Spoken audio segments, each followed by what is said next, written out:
Pemerintah kejar tayang membangun infrastruktur di Ibu Kota Nusantara atau IKN Nusantara, Kalimantan Timur. Hal ini terlihat dari pembangunan infrastruktur dasar dan gedung pemerintah yang dikomandani Kementerian PUPR. Kementerian yang dipimpin Basuki Hadimuljono ini diguyur anggaran puluhan triliun rupiah khusus untuk membangun IKN Nusantara.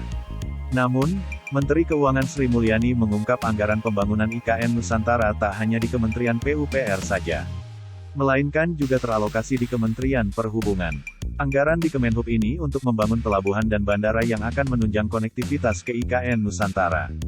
Dilansir dari Kompas.com, pemerintah berencana merevisi Undang-Undang Nomor 3 Tahun 2022 tentang Ibu Kota Negara, UU IKN, yang baru disahkan pada tanggal 15 Februari tahun 2022 lalu.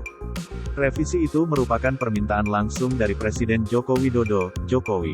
Ia menyebutkan, seperti pada anggaran yang telah ditetapkan untuk Kementerian PUPR, maka anggaran itu mencakup pula untuk pembangunan infrastruktur dasar di IKN.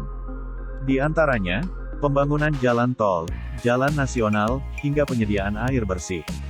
Selain itu, anggaran pembangunan IKN Nusantara juga terdapat di Kementerian Perhubungan yang nantinya akan membangun pelabuhan dan bandara. Menteri Hukum dan HAM, Menkumham, Yasona Laoli mengatakan, Presiden Jokowi meminta Beleid itu direvisi demi mempercepat pembangunan dan proses transisi ke ibu kota negara baru. Menurut Yasona, lewat revisi tersebut pemerintah ingin menguatkan otorita IKN. Ada beberapa ketentuan yang hendak ditambah seperti pengaturan kewenangan khusus pendanaan pengelolaan barang milik negara di IKN, lalu pengelolaan kekayaan IKN yang dipisahkan. Kemudian, pembiayaan, kemudahan berusaha fasilitas penanaman modal, ketentuan hak atas tanah yang progresif, serta adanya jaminan kelangsungan untuk keseluruhan pembangunan IKN.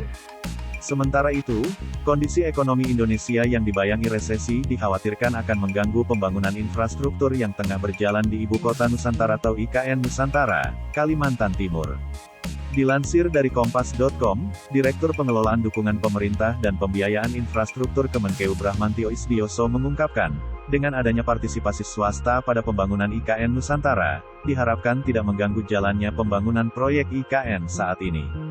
Brahmantio mengungkapkan, pembiayaan kreatif dengan partisipasi swasta bisa mendorong keberlanjutan pembangunan infrastruktur IKN Nusantara.